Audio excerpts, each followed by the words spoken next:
All right, so here we go. This is, what is this? This is part 3 of section 7.2. We're still doing Venn diagram problems. We're still doing what they're calling survey problems.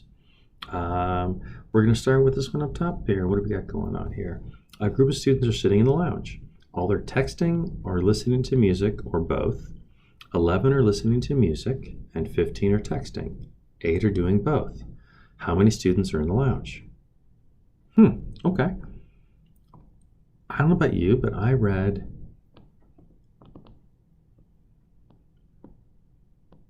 two sets, the texting set and the listening to music set. So my Venn diagram is going to have an A and going to have a B, or if you prefer T and M or whatever word you want, right? All right, let's take a look at the numbers then. 11 are listening to music. So that means that the number of elements in set B must be 11. Hey, I'm going to introduce you to something new. You ready?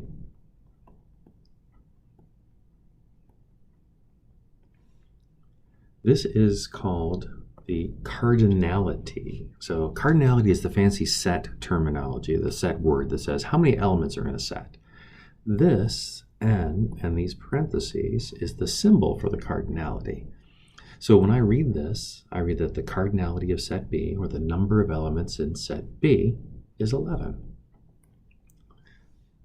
The number of elements in set A is 15.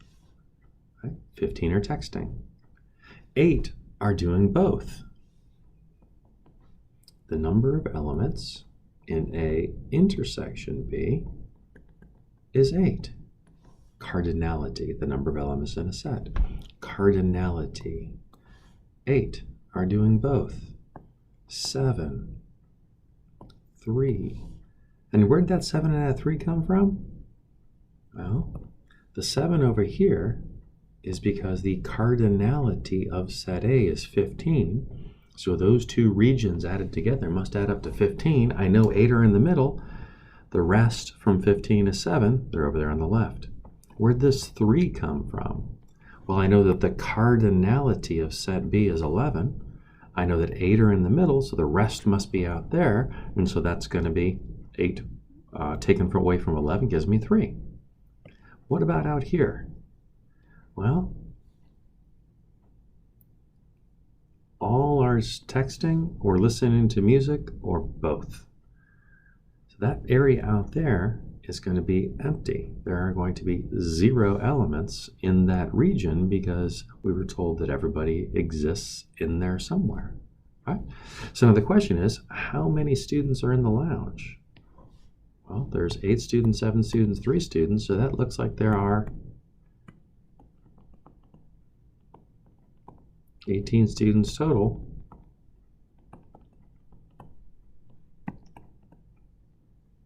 In the lounge, right? So I'm using a Venn diagram to solve a survey problem. This is the first one where they actually asked us a question along with it. So I complete the Venn diagram and answer the question. Right? Suppose that a group of 150 students have done at least one of these activities online: buy something, bank, or watch a video. In addition, 90 students have made an online purchase, 50 students have banked online, 70 students have watched an online video, 15 students have made an online purchase and watched an online video, 12 students have banked online and watched an online video, and 10 have done all 3. How many students have made an online purchase and banked online? Man, survey problem. And I read a whole bunch here, but I think I got a 3-set Venn diagram. So I am going to first take all of this information from this problem, and I am going to split this up, right? So I am going to say A is going to be my set of online purchase. There's an R in there. B is going to be my banked online. And C is going to be my videos. All right, starting at the top, 150.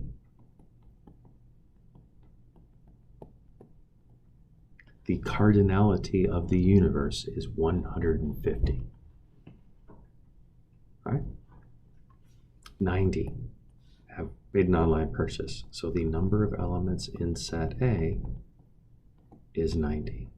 50 have banked online. The number of elements in set B is 50. 70 have watched an online video. N of C, the cardinality of set C is 70. That's those three numbers. What does this 15 and this mean?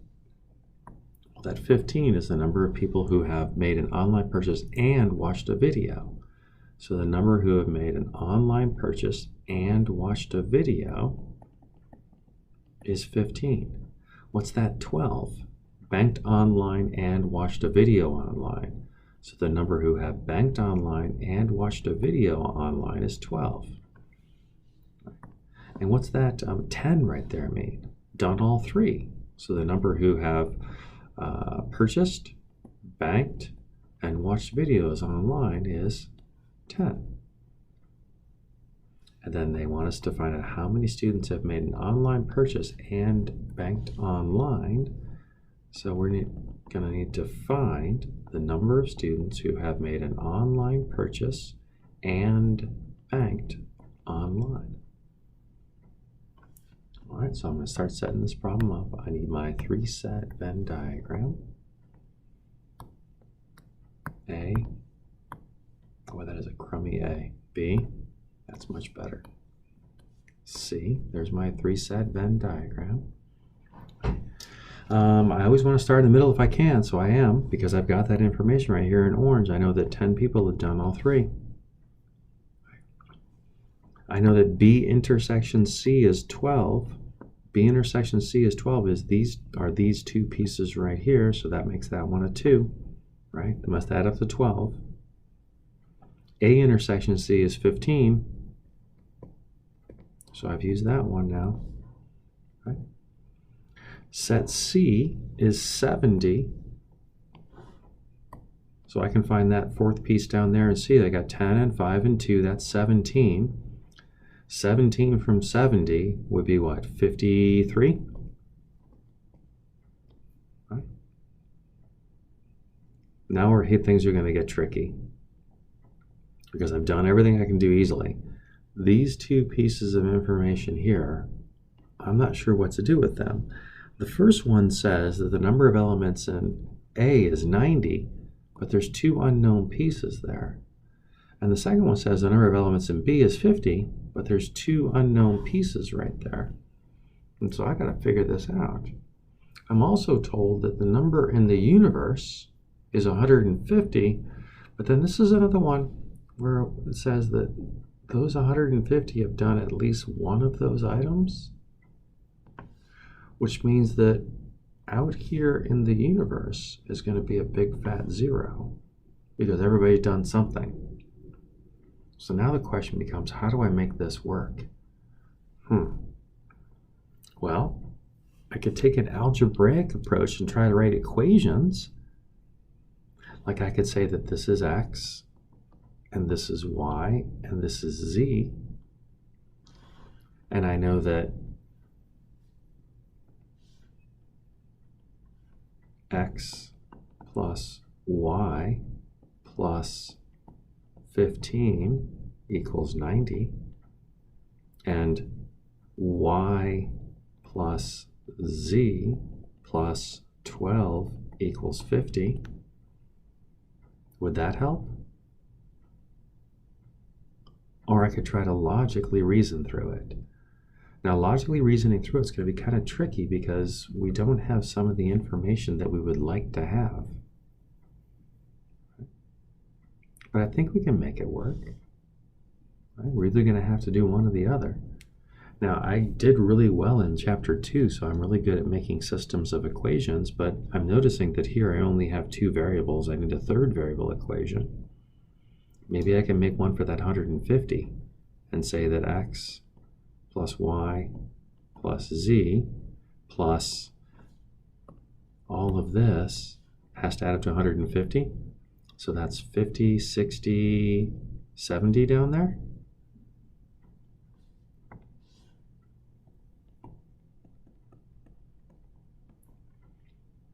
now I can turn that into a system of equations, maybe a matrix. 1, 1, 1, 80. 1, 1, 0, 75. 0, 1, 1, 38.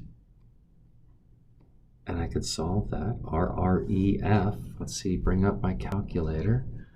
Let's see, clear, second matrix, edit. What is that? That's a 3 by 4 matrix.